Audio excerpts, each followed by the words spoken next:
Good morning, my finely feathered friends.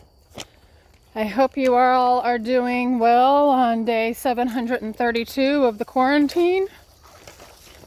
Humor. I'm trying humor. Levity. It's all I got. It's all I can add to the situation. So anyway, we wanted to talk a little about your food freedom contract. I know some of you have been a little confused about that. And first of all, you can find it in the table of contents, and it's under the resources, and it's the very last thing under the resources. So you can go there at any time and take a look at it. And I am going to go back and add the very first thing is your why. Forgot to put that on there. So let's start with that. You are going to type this contract up, this food freedom contract, just like a contract. And so you make it as pretty as you want because it's going to be on your refrigerator or inside a cabinet or outside of a cabinet or wherever. See, I brought notes. Because you want to see it. You want to remind yourself of it. I did that with my 2020 goals, and it's on the front of one of my cabinets, and I went yesterday and crossed a few things off, and it was quite lovely. I had to cross a few things off because of the coronavirus also, but I digress. All right, so let's first start with your food freedom contract. The first section is going to be really about you as a person. And then the next section, we kind of get into the nitty-gritty. So I want you to say why you are writing this food freedom contract. So an example could be, I want to feel my best. I know I do better with structure. I'm doing this for my kids, my grandkids. I want to be able to run, jump, play. Whatever your whole 30 why is probably going to be what your food freedom why is.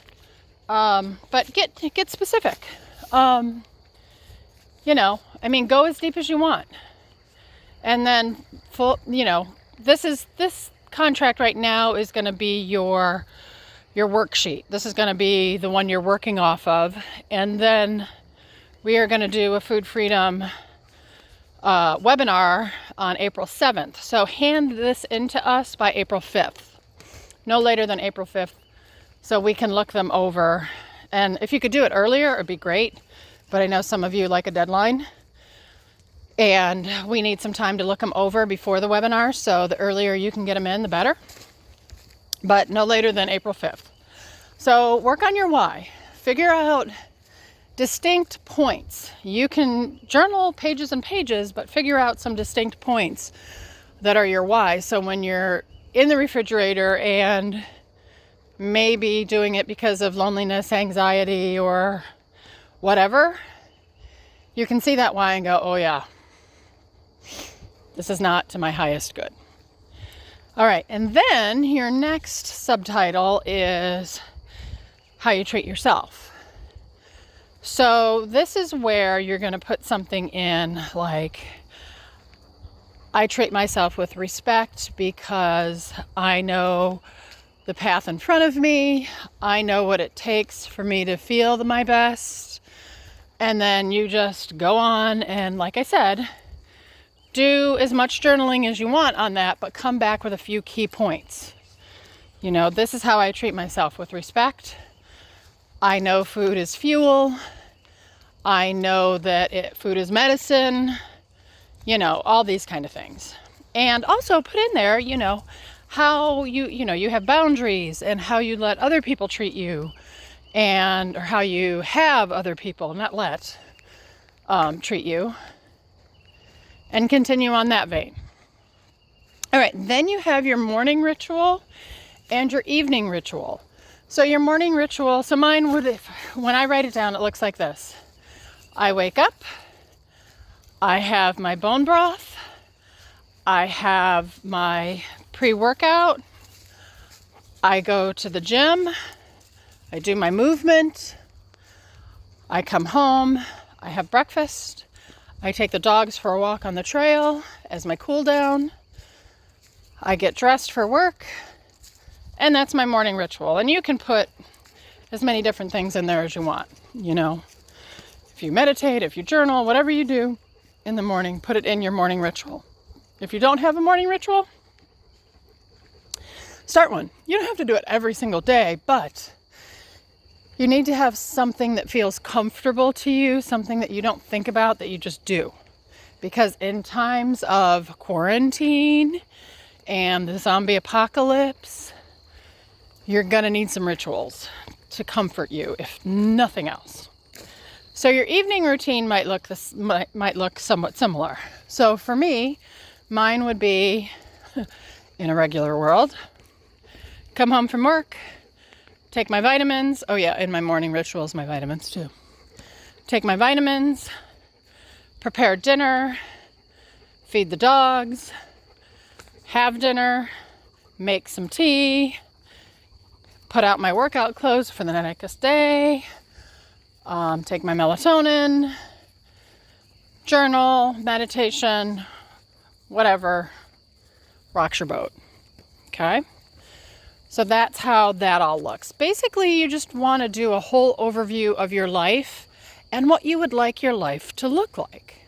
Because even if it doesn't look like that now, if you write it down on paper and you read it every day, you're going to do the things that future you want you to. Okay, so, you know, here's your I am statements. I am a positive person. I am moving every day. I am. Hair craziness. Okay, so then the next part is going to be categories.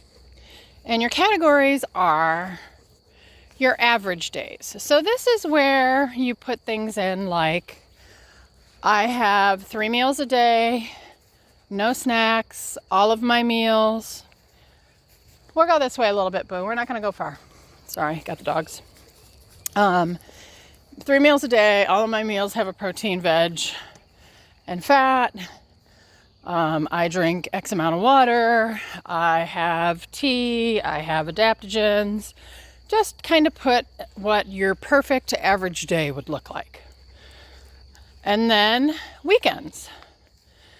So put what a good average weekend would look like. You know, maybe you sleep in a little bit more. Maybe you add a few more food freedom items in. Whatever your weekend would look like in a perfect world, put that down. Because later we're going to put plans in place for not perfect days.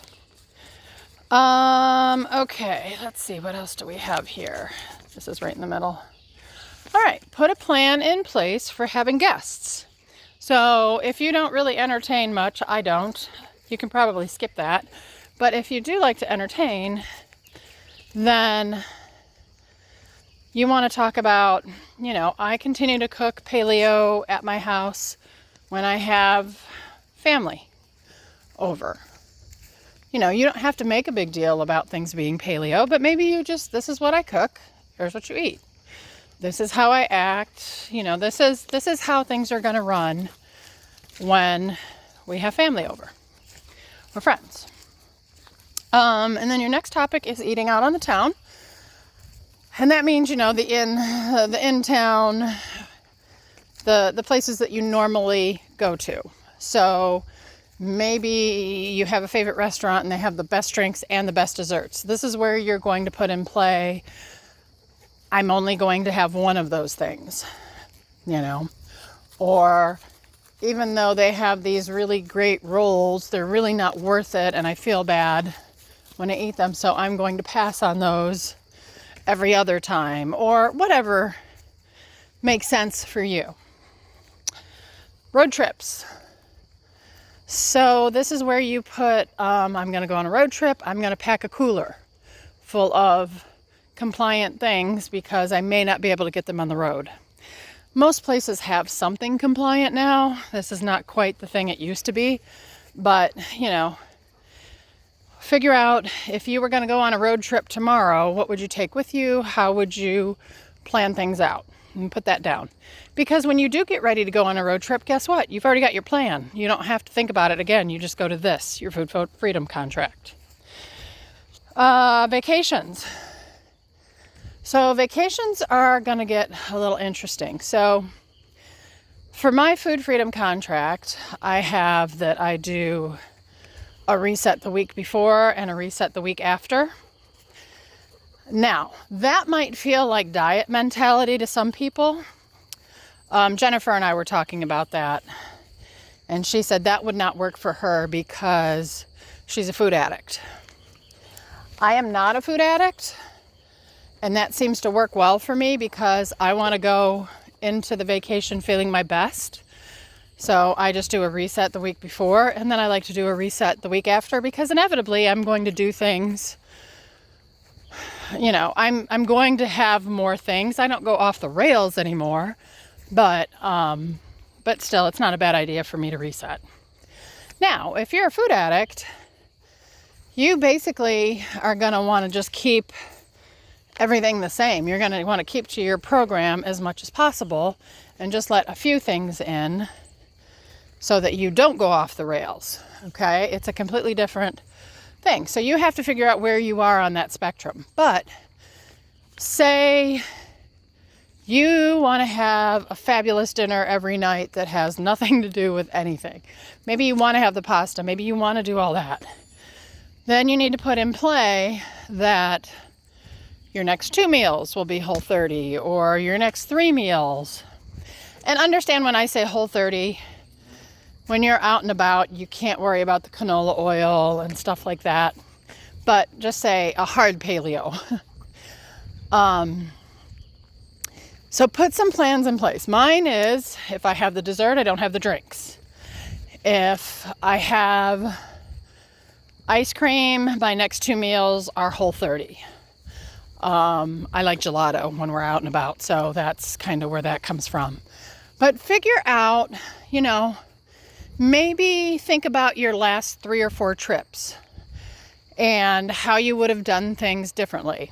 So like say I was just in Charleston.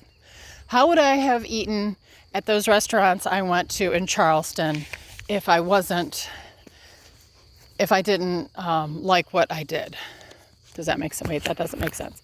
So think back to your last 2 or 3 vacations and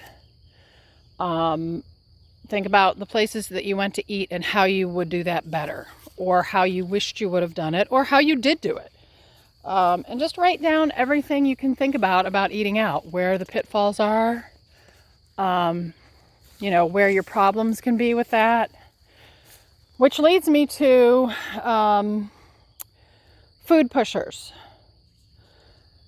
So if you have a food pusher, I want you to be very clear on how you're going to handle those people. Gina had a really lovely comment the other day about somebody giving about her, I believe it was her mother, and correct me if I'm wrong, giving her crap for not eating the mother's food. And she said, I'm not going to do this right now.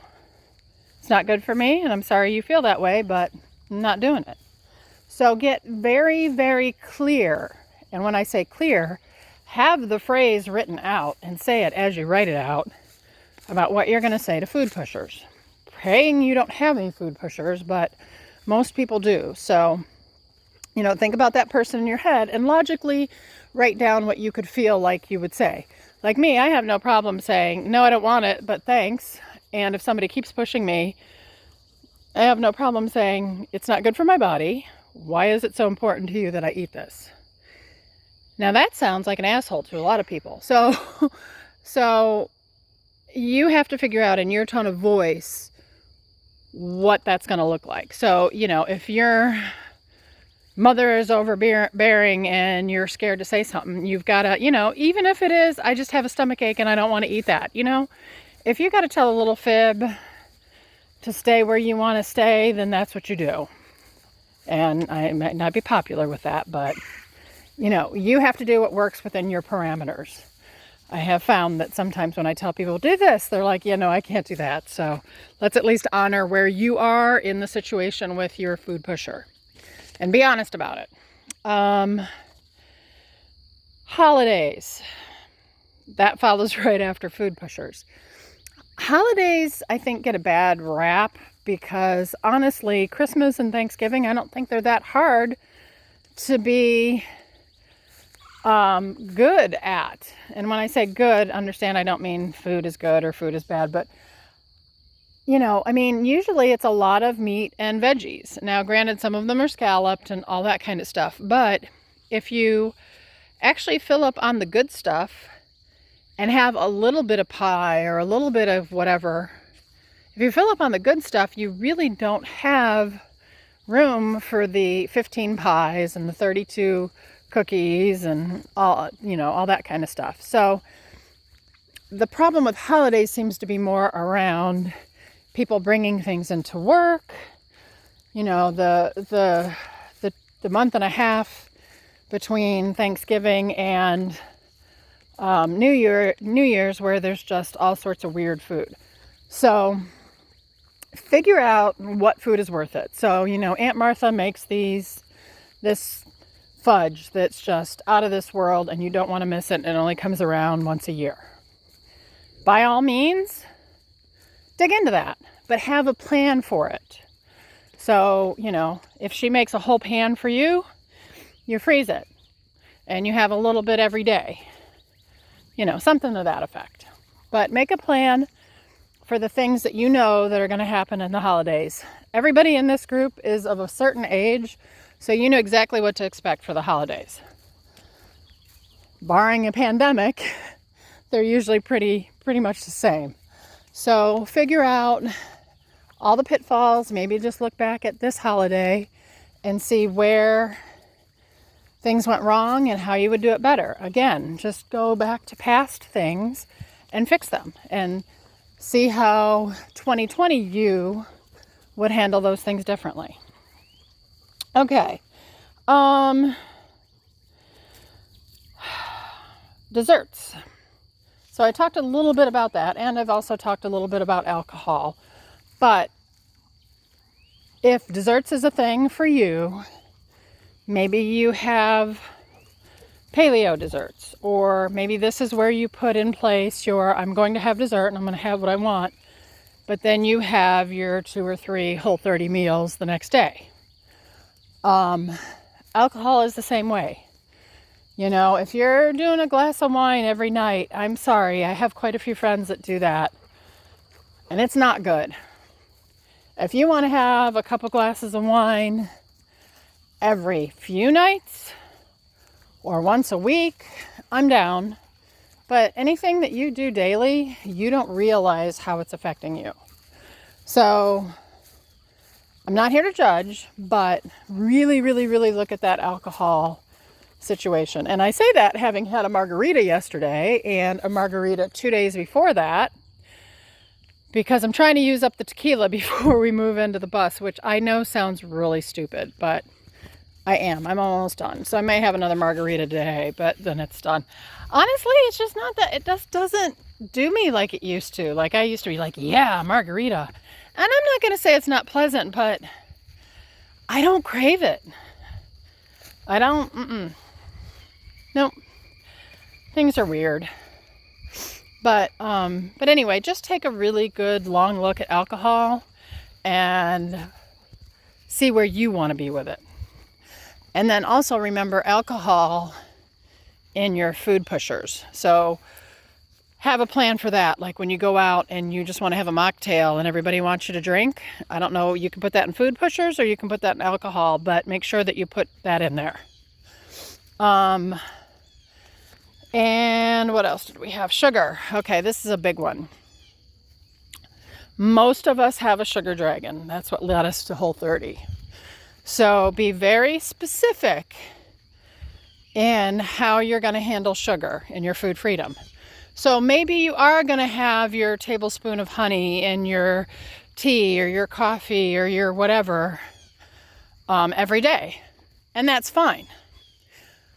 But make sure you're taking a good look at, the sugar. Like I love ketchup on my eggs. And so I really have to look hard at the sugar in the ketchup. And I also, I'm just going to give you my information here.